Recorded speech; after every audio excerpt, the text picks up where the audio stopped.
Hello mga kananay! Ngayon ngang araw ay nag-request naman ng paksiw na pata dito sa bahay bilang aming hapunan. Kaya naman nagpabili tayo ng isang pata na gawing unahan. Bali ang timpla nga palang gagawin natin dito ay yung simple lang, yung bang classic na paksiw na pata. Ngayon kasi marami ng version na lumalabas nito. Yung iba nilalagyan ng pineapple, ng soft drinks, ng mantumas. Nung nakaraan nilagyan ko ng mantumas, hindi pala ganun ang gusto nilang timpla. Kaya naman hinugasan ko na to mga pata natin at isasalang ko na sa pressure cooker ng mga 10 minutes. At habang nakasalang na nga sa pressure cooker at hinihintay ko na tong kumulo o lumambot, ay gagawa muna ako ng chicken sandwich spread. So after 10 minutes ay hinangon na natin sa pressure cooker yung ating mga karne at dito naman sa ating talyasi ay nagtimpla na tayo ng suka, toyo at itong matapang na paminta na galing Vietnam.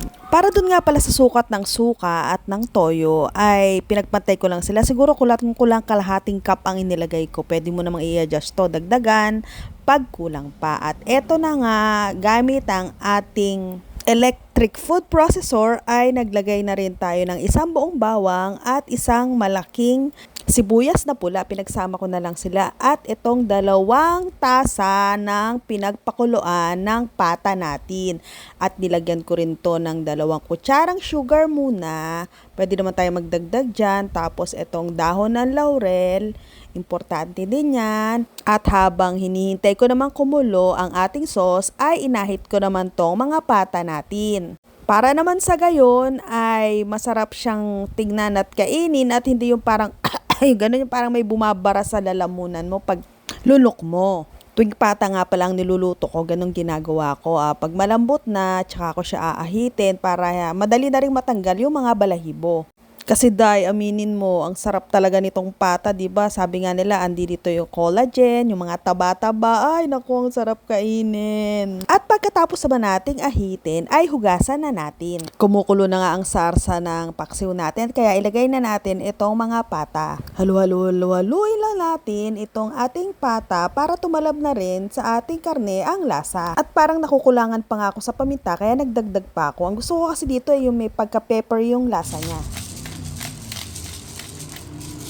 At yan, nagdagdag pa tayo ng sugar unti-unti para din mahabol natin kung ano yung gusto nating lasa. At syempre, bilang pampayamyam, Ajinomoto Vetchin ang ilalagay natin dyan. At pag medyo malapot-lapot na ang sauce, ay ilagay na natin tong banana blossom o bulaklak ng saging na mabibili natin sa palengke. At yan mga mami, luto na ang ating classic na paksiw na pata. Kung nagustuhan nyo po ang video ko na to, ay maaari po bang i-share nyo o i-like ang video ko. Thank you so much for watching!